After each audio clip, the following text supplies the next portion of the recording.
Hello student, this is Pankaj Dhiman, faculty member of SBS Law College, Shri Ganganagar. We are studying interpretation of statutes and the principle of legislation. तो interpretation statues subject में जो हमारे पास next question है वो है the golden rule of interpretation.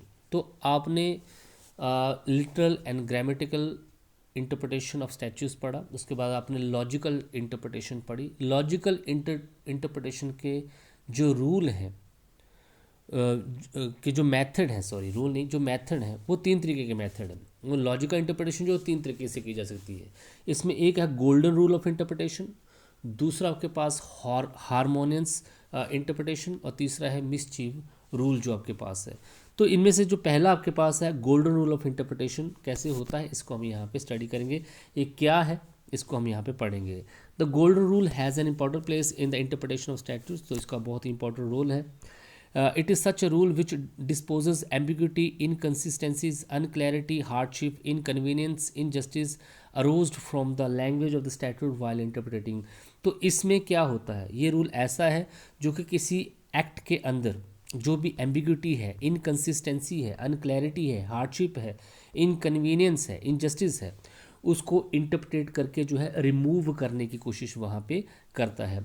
It is the universal principle interpretation that the word of the statute should be given meaning according to the intention of the legislature, and intention could be new from the literal or grammatical interpretation of language used in statute। तो universal rule interpretation का यही है कि जब भी interpretation करनी हो तो वहाँ पे जो कानून की जो इंटेंशन है उसको देखा जाता है, और दूसरा उसका लिटरल और ग्रामेटिकल जो रूल होता है वो फॉलो किया जाता है। जो भी लैंग्वेज जो है किसी एक्ट में यूज़ की जा रही है, स्टैट्यूट में यूज़ की जा रही है, उसकी जो इंटरप्रिटेशन है एज़ पर द जो लैंग्वेज है, जो मीनिंग है, ग्रामेटिकल मीनिंग जो है उसी तरीके से की जानी चाहिए। ये एक हमारे पास गोल्डन रूल है। मीन्स जहाँ तक पॉसिबल हो वो स्टैट्यूट की इंटरप्रिटेशन जो है उसी एक्ट के अकॉर्डिंग की जानी चाहिए, उसका नेचुरल और कॉमन मीनिंग वहाँ पे निकालना चाहिए। मीन्स जनरली लिटरल और ग्रामेटिकल इंटरप्रिटेशन ही की जानी चाहिए। But when it is not so possible and there is a danger of inconvenience, hardship, injustice, inconsistency, unclarity, ambiguity or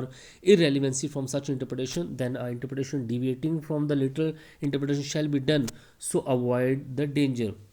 but किसी भी एक्ट में या स्टैच्यूज में किसी तरीके की हार्डशिप है, इनजस्टिस है, इनकन्सिस्टेंसी है, इनक्लैरिटी है, एम्बिग्यूटी है, तो उस कंडीशन में इसकी जो इंटरप्रिटेशन जो है वो लॉजिकल इंटरप्रिटेशन वहाँ पे की जानी चाहिए, और उसका जो है और वहाँ पे जो डेंजर है, जो अनक्लैरिटी का, जो इनजस्टिस का जो डेंजर, उसको अवॉइड करने की कोशिश की जानी चाहिए। इसी को बोला जाता है, this is called the golden rule of interpretation. It could be said in the simple word certain form in the unclear and ambiguous word so that intentionalization is given a form is called the golden rule of interpretation। तो कुछ भी सुधार किए जा सकते हैं उन ambiguous और unclear वर्ड्स में, ताकि उस कानून की जो इंटेंशन है वो क्लियर हो सके। इसी को गोल्डन रूल ऑफ इंटरप्रिटेशन बोला जाता है। तो गोल्डन रूल ऑफ इंटरप्रिटेशन में आप जो एम्बिगुअस वर्ड हैं, जो अनक्लियर वर्ड हैं, उनको उनमें सुधार करने की कोशिश करते हैं। Tukaram Singh versus union of India AR 2011 का केस है।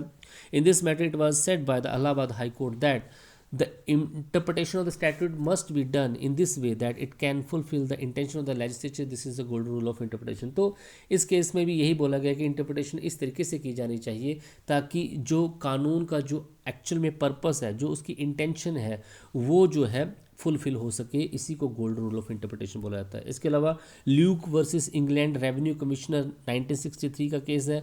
Lord Reid decided that if the word are to be attack to achieve the intention of legislature then it shall be justifiable. अगर वर्ड से जो है उस लॉ की इंटेंशन क्लियर होती है तो हमें वो जस्टिफिएबल है, उसको हमें करना चाहिए। Ballarpur industries limited versus union of India AR 1997 Delhi high court का केस है। Delhi high court said that the language use in statute should be firstly have a literal grammatical interpretation to materialise the intention of the legislature. तो इसमें यही बोला गया है कि जो उस कानून की जो भाषा है उसी को जो है फर्स्टली उसका ग्रामेटिकल और लिटरल मीनिंग निकालने की कोशिश की जानी चाहिए ताकि इंटेंशन जो है उस कानून की क्लियर हो सके। But if the difficulty arises in going so, लेकिन डिफिकल्टी फिर भी रहती है, the circumstances prevailing at the time of making statute should be considered to remove those difficulties. तो किस कंडीशन में उस एक्ट को बनाया गया और किस तरीके से उसकी उस कानून की जो है कमियों को दूर किया जा सकता है, उसको जो है किया जाना चाहिए। This is golden rule of interpretation. क्या सुधार उसमें किया जा सकता है, इसी को गोल्डन रूल ऑफ इंटरप्रिटेशन जो है बोला जाता है। In fact the main purpose of the golden rule of interpretation is the same, that the statute should be interpreted in such a way that intention of the legislature is known and ambiguity, unclarity, inconsistency, hardship, injustice arise from the language is removed। तो golden rule of interpretation का भी purpose यही है कि कानून की जो real intention है, स्टैट्यूट की जो रियल इंटेंशन है, जो कानून का जो लॉ का जो ऑब्जेक्ट है वो फुलफिल हो सके, और साथ में उस लॉ के अंदर उस स्टैट्यूट के अंदर जो एम्बिग्यूटी है, जो अनक्लैरिटी है, इनकन्सिस्टेंसी है, हार्डशिप है, इनजस्टिस है, उसको भी रिमूव किया जा सके, और लैंग्वेज की वजह से जो हार्डशिप आ रही है उसको भी रिमूव वहाँ पे किया जा सके। Directorate of the enforcement and Deepak Mahajan AI 1995 supreme court का केस है। Supreme court said that the golden rule of interpretation is that the intention of the legislature should not become meaningless. तो supreme court ने भी यही बोला, golden rule of interpretation यही है जिसमें कानून की जो इंटेंशन है वो क्लियर हो सके और वो मीनिंगलेस ना कहीं ना रह जाए। If the court has to deviate from the literal grammatical interpretation to know the intention of the legislature and implementation of the object of statute, it should be done. अगर इंटरप्रिटेशन करने से उस जो स्टैट्यूट की जो है intention सामने आती है और उसकी इम्प्लीमेंटेशन होती है तो उसको किया जाना चाहिए, वहाँ पे यही बोला गया है। नेक्स्ट आपके पास अब्दुल हुसैन वर्सेस महमूदी बेगम का केस है, एयर 1935 का। Lahore high court made it clear that the language use in the statute should firstly B accepted in it ordinary meaning. तो सबसे पहले जो लैंग्वेज है उसका जो मीनिंग है वो ऑर्डनरी तरीके से समझना चाहिए, उसको ऑर्डनरी तरीके से ही एक्सेप्ट किया जाना चाहिए लैंग्वेज को। But when the language is ambiguous and the abuse, then the alteration, amendment or enrichment of its permitted while interpreting। लेकिन जब लैंग्वेज जो है अस्पष्ट है, एब्ज्यूड है, तो उस कंडीशन में अल्ट्रेशन, अमेंडमेंट जो है, इनरिचमेंट जो है हो सकती है जब आप इंटरप्रेट वहाँ पे करेंगे। ग्रे वर्सी पियर्सन का केस है। Lord Wensleydale says that while constructing the testament and document literal or grammatical interpretation should be used as much as possible। तो जब भी आपको टेस्टामेंट, कोई डॉक्यूमेंट या किसी तरह की कोई भी जो है कागजात जो है उनको आप इंटरप्रेट कर रहे हैं तो ग्रामेटिकल इंटरप्रिटेशन ही जहाँ तक पॉसिबल हो करनी चाहिए, unless it create the inconsistency और unreasonability and the testament and the document does not lead to the adverse effect.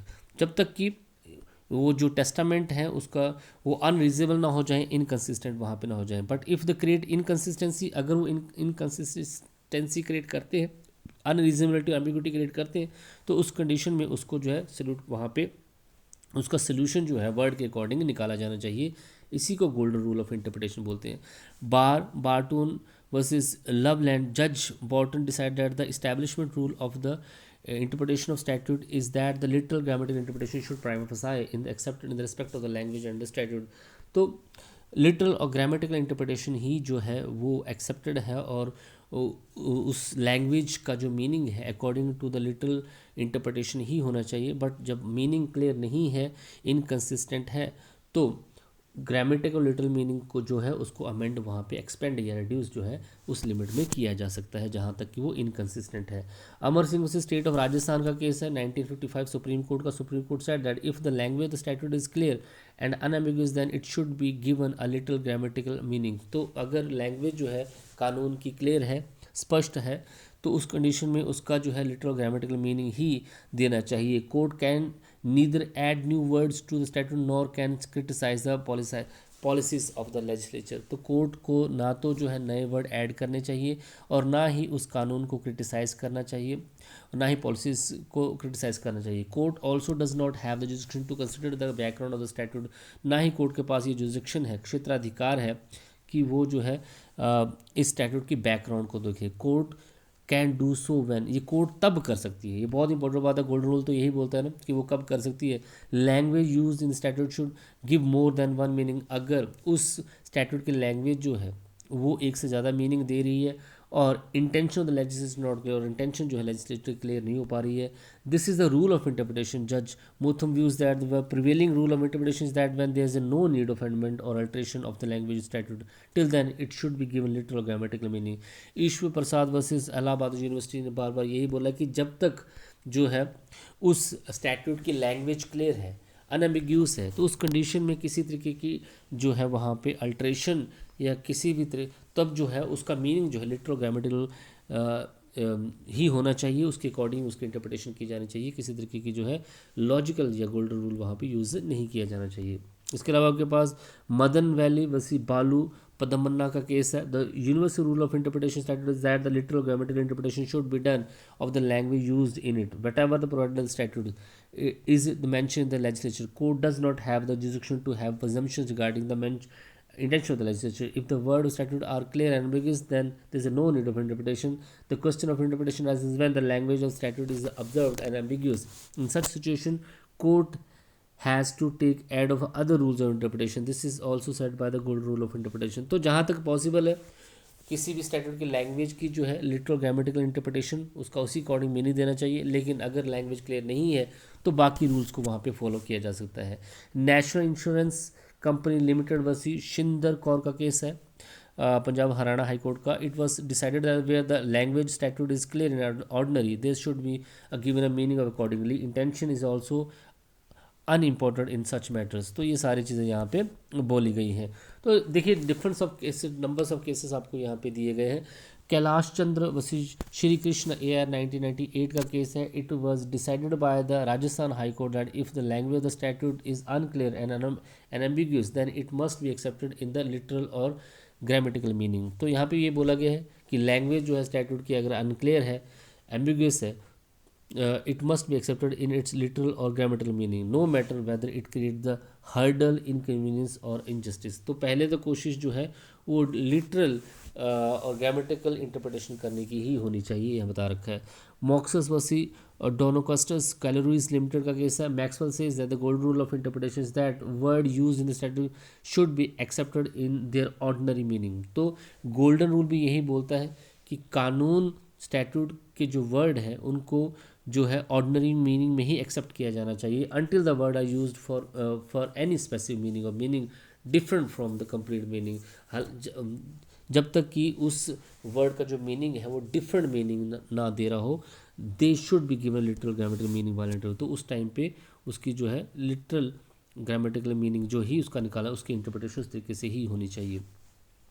So golden rule of interpretation code भी कंक्लूडेड। आप ये बोल सकते हैं कि कब कभी यूज़ किया जा सकता है।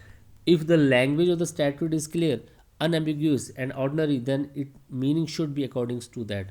अगर लैंग्वेज जो है उस कानून के स्टैट्यूट की क्लियर है, अनएम्बिग्यूस है, ऑर्डिनरी है, तो उसका मीनिंग जो है उसी एक्ट के, उसी लैंग्वेज के अकॉर्डिंग होना चाहिए, उसी स्टैट्यूट के अकॉर्डिंग होना चाहिए। Statute should be interpreted to materialise the intention of the legislature. उस स्टैट्यूट की जो इंटरप्रिटेशन व्याख्या जो है, जो कानून का जो उद्देश्य है, इंटेंशन है, उसके अकॉर्डिंग ही होनी चाहिए। Word leading to more than one meaning should always be understood in the meaning which is balance and discretional. अगर एक वर्ड के एक से ज़्यादा मीनिंग वहाँ पे निकल रहे हैं तो उसी मीनिंग को उसका मीनिंग उसी तरीके से समझना चाहिए जो कि बैलेंस क्रिएट करता हो और डिस्क्रिशनल हो, वहाँ पे डिस्क्रिशनल पावर को यूज़ किया गया हो। शुड अवॉइड और prevent from the discretionless, inconsistence and inconvenient result. कोशिश ये होनी चाहिए वाइल इंटरप्रिटेशन की किसी तरीके की डिस्क्रिशननेस वहाँ पे ना हो, इनकन्सिस्टेंसी ना हो, इनकन्वीनियंट रिजल्ट वहाँ पे ना निकले। Such interpretation should be avoided those result is directly causing the injustice.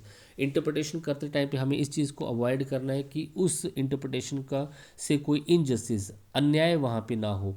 Meaningless and illogical interpretation should not be accepted. ऐसी इंटरप्रिटेशन जहाँ पे मीनिंग आप नहीं निकाल पा रहे हैं या इलॉजिकल इंटरप्रिटेशन कर रहे हैं वो एक्सेप्ट नहीं होगी। If the language statute is not clear और lead to more than one meaning और not showing the intention legislature then the language used in the statute could be reformed and other rules of interpretation can be used for the help. तो golden rule of interpretation यही बोलता है कि अगर उस statute की language जो है वो क्लियर नहीं है, एक से ज़्यादा मीनिंग वहाँ पे बता रही है, लॉ की इंटेंशन क्लियर नहीं हो रही है, then the language use in statute could be reform. तो उस स्टैट्यूट की लैंग्वेज जो है, उस कानून की जो भाषा है, उसको रिफॉर्म जो है अदर रूल्स ऑफ इंटरप्रिटेशन के साथ किया जा सकता है। यही गोल्डन रूल ऑफ इंटरप्रिटेशन यहाँ पे आपको बताता है। Thank you so much.